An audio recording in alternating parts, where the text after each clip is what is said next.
Welcome to today's explainer. Look, if you're even a little bit fascinated by how the human mind actually works, you are in exactly the right place today. We're going to break down an incredibly cool piece of analysis from Pierre Gentil, which was published back in June 2026. He brings our attention to this specific biological blueprint, and he makes a really compelling argument that a single diagram is literally redrawing our entire understanding of neuroscience.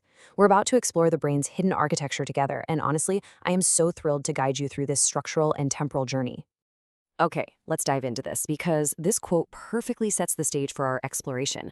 Jonty points out that recently, this one particular illustration in the journal Nature did something totally extraordinary. It mapped out the cortico-basal ganglia thalamic network. I know, right? That is a massive mouthful. But beyond the pure anatomical beauty of this diagram lies a really profound message. It isn't just a simple map of where things are in your head, it's a revelation of an entire operating principle that governs how your brain coordinates thought, movement, learning, and behavior. But to truly get what this means, we have to start by completely shattering an incredibly common misconception. Here it is.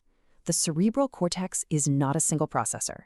For a really long time, the popular metaphor has been to compare the brain to a computer, with a single central CPU doing all the heavy lifting. Well, the source material makes it abundantly clear that this view is fundamentally flawed. We absolutely need to stop looking at the cortex as one giant calculator. Which naturally begs the question, if it's not a single processor, how on earth does it work?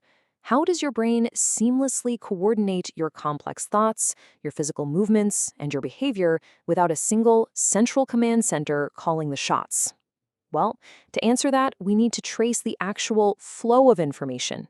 We need to go on an anatomical journey. Section 1, the brain's master circuit. Zooming in on the cortex. So let's begin this anatomy of a loop right at the surface. Rather than being some random, chaotic collection of neurons, the cortex actually functions as a highly distributed, parallel computational system. It's neatly divided into specialized regions handling movement, sensory input, complex associative thought, and limbic emotions. And here's the key. Each of these areas is simultaneously generating highly organized streams of information. They're processing in parallel, and they are all sending their data inwards, plunging deeper into the brain through partially segregated pathways. Section 2. How the brain chooses actions, focusing on the role of the basal ganglia. Now, what's really interesting about this slide is how it shows where all those parallel streams of cortical information are actually flowing. They all converge on a structure deep inside the brain called the basal ganglia. And what is absolutely fascinating is how this region handles that massive influx of data. It doesn't just pull it all together into a messy soup. Instead, it routes the information through interconnected circuits, specifically the direct, the indirect, and the hyperdirect pathways. Think of these pathways as a complex set of filters and gates. They're actively processing all that input from the cortex to make some absolutely crucial decisions. And those decisions lead us straight to this core concept. The basal ganglia function as one of the brain's principal action selection systems.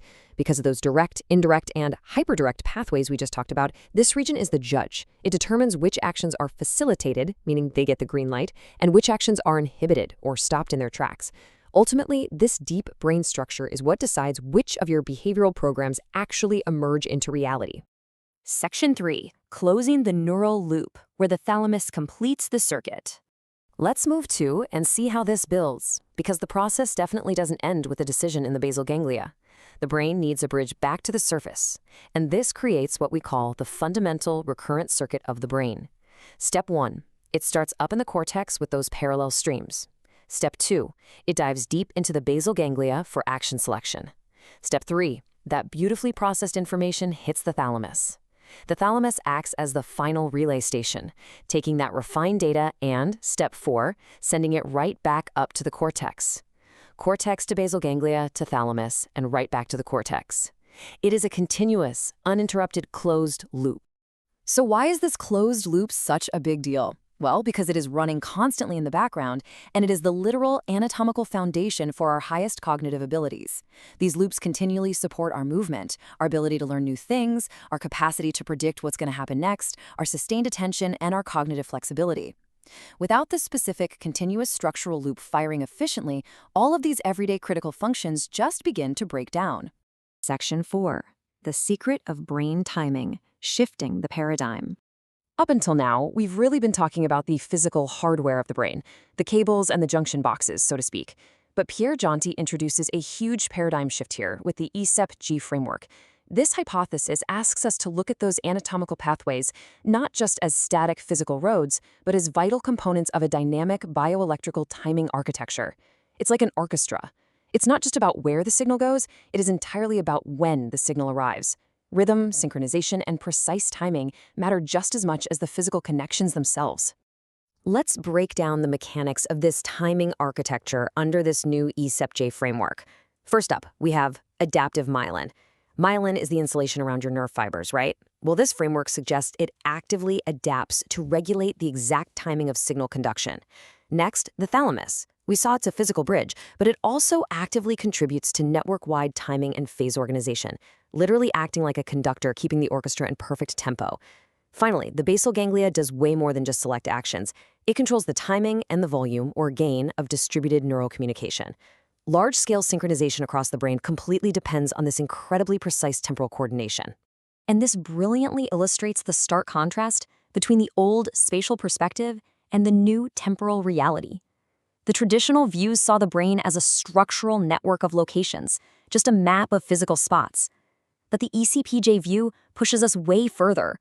It defines the brain as a dynamic system whose efficiency depends entirely on maintaining coherent timing across all those interconnected loops. It's basically the difference between looking at a static map of a highway system versus understanding the exact timing of all the traffic lights that keep the cars moving smoothly without crashing. Section 5. Fixing Broken Brain Networks, Focusing on the Real-World Clinical Impact. Now, I want to be clear, this theoretical shift isn't just academic. It has profound, real-world stakes for millions of people when this delicate timing architecture fails. The source makes it explicitly clear. Many of our most challenging neurological and psychiatric disorders are directly tied to disruptions within these large-scale brain networks. We're talking about Alzheimer's disease, Parkinson's disease, obsessive-compulsive disorder, major depression, and ADHD. These aren't just issues of localized brain damage. They're systemic disruptions of the brain's timing and those deep structural loops. Because these disorders are so deeply tied to network activity, modern medicine is investigating totally new ways to intervene through various neuromodulation methods. We're looking at things like transcranial magnetic and electrical stimulation, ultrasound stimulation, sensory entrainment, and photobiomodulation. All of these advanced tools are actively being investigated to modify network activity. And under the ECP-J hypothesis, the future is all about using these tools not just to target a physical location in the brain, but to actively restore the precise timing and coordination within those neural loops.